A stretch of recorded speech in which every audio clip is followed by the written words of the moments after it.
Good afternoon, everybody. So today the session is going to be on the general properties of viruses.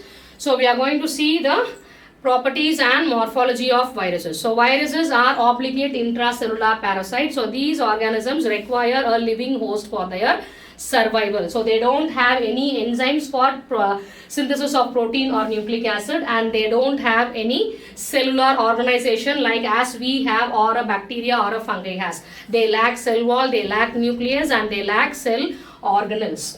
And also in the nucleic acid, they have only one type of nucleic acid, either the DNA or the RNA, and these viruses are responsible for the major diseases of human beings starting from common cold till HIV. So getting into the morphology of viruses, we can see the size, structure, shape and properties of the viruses. So viruses are the smallest of the living organisms, standing a borderline between living and non-living creatures.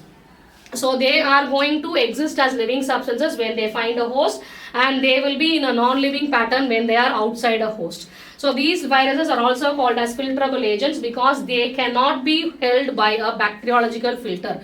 Even a filter used for filtering the bacteria will not stop a virus. So the largest virus so far known is pox virus, 300 nanometers, and the smallest virus is parvovirus, 20 nanometer in size. And any virus that is being existing outside a cell, an extracellular infectious particle, is said to be as a virion. So we classify viruses into DNA and RNA viruses based on the nucleic acid, and most commonly infecting human DNA viruses are parvo and papovirus, responsible for cancerous diseases, adenovirus, herpes and pox virus.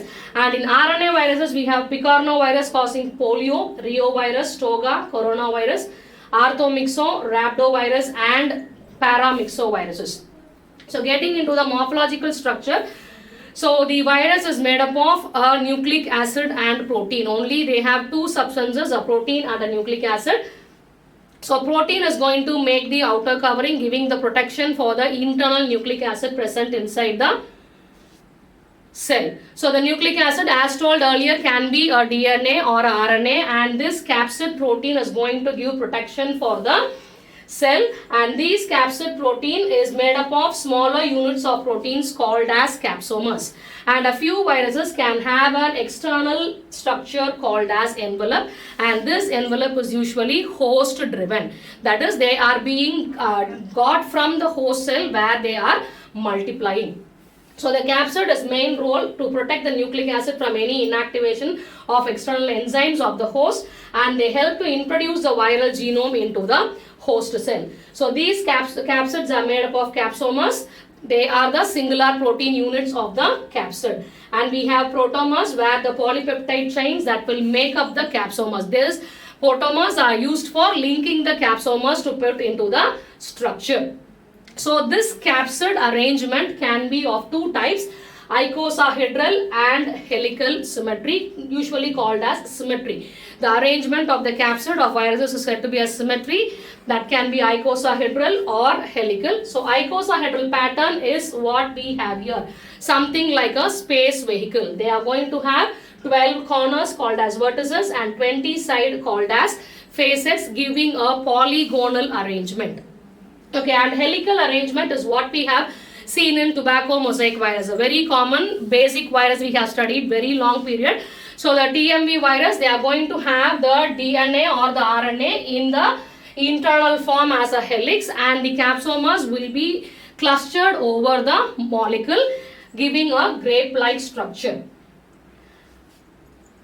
So when getting into the envelope, so as told earlier, the envelope will be taken from the host, and this is usually lipoprotein in nature. So the lipid portion taken from the host and protein portion from the virus. And over these envelope, we have small protein projections called as peplomers or spikes that help in attachment of the virus to the host cell. And these morphological structures are responsible for the chemical, biological and physical property of the virus.